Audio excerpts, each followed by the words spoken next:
What's up, everybody? Tyson Rouse. Let's talk Jets. Hope everybody's having an excellent weekend. The weather in New Jersey is actually raining all weekend, which is not good, but it's getting warmer, so that's a positive. Thank you so much to everybody that's been supporting my fundraiser. Raised over $4,300 already, which is just remarkable. The NFL draft is, a little over 3 weeks away, and it's getting really interesting as you try to read through all the news and notes and mock drafts and what's the best value. You have the Jets picking number 7. There's a lot of debates about Tyler Warren or Membu or Ted McMillan. And I think after listening to Aaron Glenn and Darren Muji, you wonder what their approach really is going to be, because we don't know what their schemes are and we don't know what their philosophies are. But they did say this.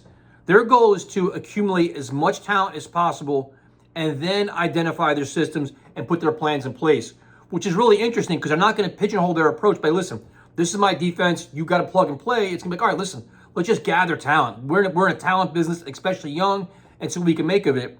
So you look at number 7, and I think sometimes what we get lost in this whole draft thing is that we focus so much on the first round, and it goes much deeper than that. It's about having a cumulative quality draft, getting value in each round. Some of all your parts gives you a great equation. So, for example, right now there's a lot of debate about Tyler Warren and Membu, and I saw a really interesting breakdown by Nate Tice talking about Colston Loveland from Michigan and Tyler Warren and comparing them as pass catchers, as blockers.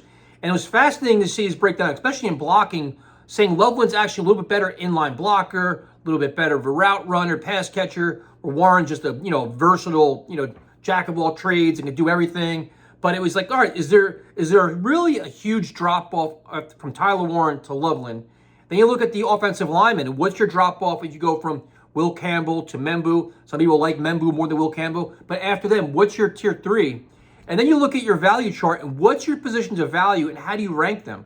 Like, to me in the NFL, it's usually about your tackles, wide receivers, corners, pass rushers. You can throw some running backs in here. Probably the Raiders may go running back. But in terms of your premium positions and your best draft value, is tight end even there at this point? Now, I understand people say, hey, look at Brock Bowers last year, and I completely understand that. But is Tyler Warren that kind of caliber player where you say, this is our next Brock Bowers?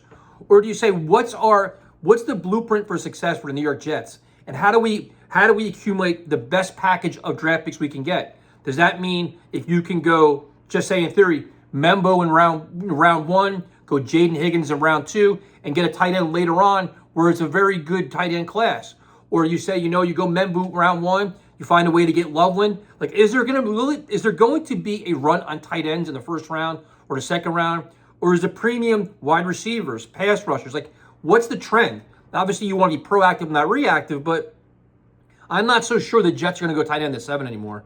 And as the more you see the analysis on the other players, like, I'm not no draft guru. I know enough to be dangerous. I'll be interviewing more people over the next couple of weeks to share their takes. I did Dom recently.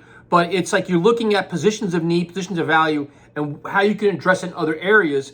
And I just had this weird feeling that they may go offensive lineman at 7 and then try to address, tight end and wide receiver later on, with receiver probably being a bigger priority than tight end. Now, I've been wrong a million times before, and I understand, for all you Tyler Warren fans, I understand the hype around him and what he could bring to the table. I watched him play against Notre Dame. But it's just looking at what the other talent is around him and putting together the best package available to improve your overall foundation for the Jets. Is that starting out with a tight end at pick 7? I'm not so sure about that. So let me know what you guys think. We're doing a lot more videos coming up. I've just been training a lot and so busy. I'm training 2 fighters, 2 for fights in 2 weeks. So my schedule's been absolutely nuts. But let me know what you think. Obviously, I'll be live with Ian tomorrow night, 7 o'clock on his channel. I'll talk to you guys later.